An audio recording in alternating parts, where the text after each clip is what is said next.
So we bought this not too long ago for scrap value, and just wanted to show you, if you're going to look at a used car, what are some good signs. So just to preface this is just a visual inspection. There's lots of other things you need to go through, like a driving one and checking codes in the engine and whatnot. This is just a quick way to look at some stuff and see the general condition to see if you should go to the next step of getting a proper mechanic to look at it. So first thing when you walk up, I always like to just walk around the vehicle, look at little things, like there's some rust there, clear coat's peeling, and we keep walking around. There's some scratches and nastiness there. Then we keep coming, taillight's broken and it's nice and floppy. What else is there? Oh, right here, nice big dent, and this bumper's popped out. That's not looking too good. Some more scratches here, more scratches all down the side and up here. There's also some here on the bumper.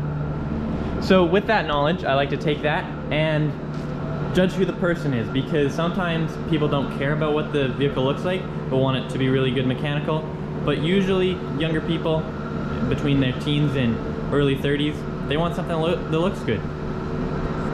Which means if it doesn't look good, it means probably the mechanical side is a lot worse.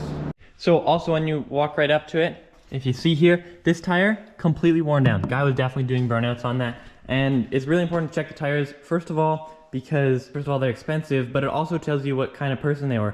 Obviously this guy didn't really care about the tires, he was just doing burnouts, which means the rest of the car is probably pretty worn too. Also, this wheel's pretty open, which is nice, but you see how rusty this rotor is? That's no good. That needs to be changed, and the pads need to be changed. Rotors are about $100 a piece, and pads can also be $100 for a set. Same with check your brakes up here. These ones aren't as bad, they could still be replaced for both sides. So once you've already done a quick look around outside, open the door, and just check out how it looks. You can see here, there's plastic falling off, that's not a good sign. Seats are really dirty, there's junk all over the place. Really doesn't look like the guy cared for this car. And in the trunk, they also were just putting junk in there and it's all nasty. So you want to go ahead and open the hood and just take a quick look around. Things to look at, obviously check your oil, check all your fluids and whatnot. And on this car, there was no coolant in there, which isn't a good sign. That could lead to, head gasket or something like that. Also, you can see the power steering down there. It's all oily looking, so there's a nice leak there. One thing to keep in mind, if the engine bay is perfectly clean, be very cautious, because that means that someone just cleaned it, and that could either mean it's well taken care of, or if the rest of the car doesn't look too good, it could mean they're trying to hide some leaks. Also, when you're looking around, you want to check the windshield. If it has cracks, it usually won't pass safety inspection, and that's another expensive piece. Now, obviously you wouldn't have a lift usually when you're just checking a car out, but you can always just crawl under it, park it on a curb or something, but let's lift it up. So with my inspections, I always like to start from the back, and if we just come here, look how rusty it is. That's not very good. This car, there could be, more structural issues. Like right there, there's a hole that probably shouldn't be there, and just kind of looking at that, probably could need some repair in the future. So starting from the back, here, Mustang, rear wheel drive, this diff, it's got quite a bit of a leak. You can see it's leaking right from the input shaft, and that's where probably most of it is. So it's not just easy like resealing the diff. Then if we come over here, turn on the light, you can see the back of the brake's also very messed up, and everything's just really rusty and definitely needs some looking at. Also, ask if they have a second set of tires. We live in a very snowy area, and so usually people have winter tires, and it's always good to get the spare set of rims. Okay, then same thing on this side. You can see the brake's pretty bad there. Another thing you want to check is this hose. It's the brake line, and make sure they're not fully rusted, because brakes, you really need those. Then you just take a quick look at these rubber bushings, like on the end of the shock, or in this linkage here, that's on both ends, and just the overall condition of everything. Then we're going to move to the exhaust. And you can see here, it's a little bit rusted. It's not quite rusted through, but if that is rusted through or it's loud, it probably won't pass the inspection. Another thing, the exhaust is usually the lowest point of the vehicle, or one of the lowest points, so check for any dents. Maybe they were off-roading their Mustang. You never know. Good just to check that kind of stuff. And then we keep going, and just look at all this rust. Pretty bad condition, to be honest. I'd always be a little bit concerned about this. You don't want in a couple years sitting in the back seat and your foot goes through the floor. And then keep coming.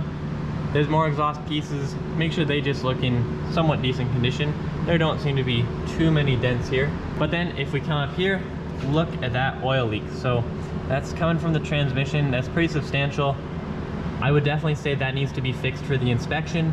So that's probably just coming from the output shaft, but it could also be coming from this this joining point where the tail end of the transmission meets the body of the transmission. So now after looking at that transmission leak, we can keep coming up here, and right here there's the junction between the engine and the transmission. So this is the bell housing, this is the oil pan, that's where you drain your oil to change it. Right here there's the joint, and there's oil coming down there. So that's most likely a rear main seal. That's a very extensive job, and I would probably stay clear of that unless you're willing to pay lots of money to get it fixed. And then if we come up here to the front, here's a front main seal. So this is your crankshaft that runs the pistons, and you can see there's just a bunch of oil down there. So that's also a very extensive job. Check to see if it needs to be repaired, because that can also be pretty pricey. So then here you got your lower ball joint in there, then your tie rod in there, then your sway bar end link there, and then up at the top is where your shock mounts. Those are all rubber pieces, or have rubber pieces that need to be greased in there, and some metal joints. You just want to check them, do a visual inspection, and try and grab the wheel and wiggle it back and forth.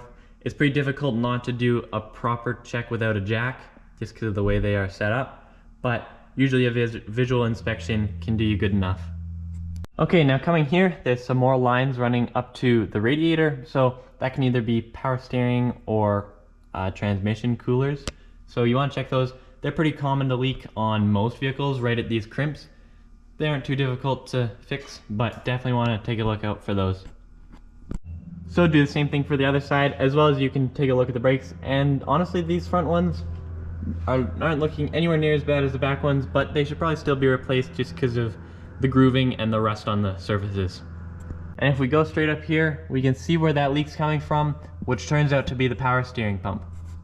So finally at the front here, after you've gone through the rest of it, just take a look. Look at this thing. That is the radiator support, and that is fully bent, and there's more bent there, more bent there. It looks like someone possibly crashed this or ran over a lot of stuff, and that is really weird on how that's tipped down. So they could have tried to tow it from there, but if you see this, I would definitely be very cautious about buying the car. And you can see coming from up front, it's pretty mangled up here as well. So one last little look, you can see the jacking point here, and someone has tried to jack up on that multiple times, and due to the rust here where we live, it compromises that seam, and now you can see it's pretty bent. And it's also done on the other side. It's bent up there, and that could also be bending the floor. Another good way to tell when you're doing your initial walk around is look at all this brake dust on this wheel. None of this should be here. There could be a little bit just from regular wear and tear, but also someone should wash their vehicle enough to not have that all over the place. And if there's this much, it usually means there's an issue with the brake. As you can see on this side, there is no brake dust like that. This looks like some tar, but that shows that that side is definitely messed up. Alright, so that's going to end off this video. Now, as I said at the beginning, this is not a full list. There's many other things you should do. Always good to get a second opinion. That can be from someone you trust or from a proper mechanic or something like that. And obviously on this car, as you can see, it's pretty worn out. So turns out as well, the buyer didn't disclose this to us. We probably should have been more done our due diligence, really. But it turns out it's actually a rebuilt title. So at some point it was probably wrecked and it was rebuilt. That's possibly why on the other side, the lower half of the door has a different orange peel in the paint. So that's possibly what happened. Not really sure. We bought it for scrap, as we said. We were just looking for something to try and tinker with, but it's honestly too much work for what it's worth to put into it. So went ahead, took some pictures, listed it on Marketplace, and we're gonna sell it. But if this happens to you and you do get something that's really a hunk of junk that you don't feel like fixing, disclose everything. Be honest with what you're selling, because you wouldn't want to be scammed in the same way. So we went ahead, we listed it as a V6 because that wasn't in the ad.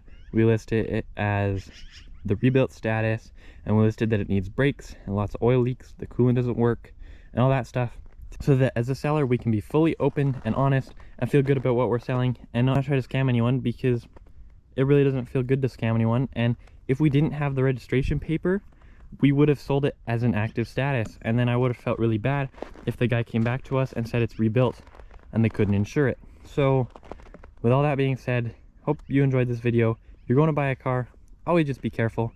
and get second opinion, a professional opinion, and just be cautious. Make sure you talk to the seller, make sure they're a decent person.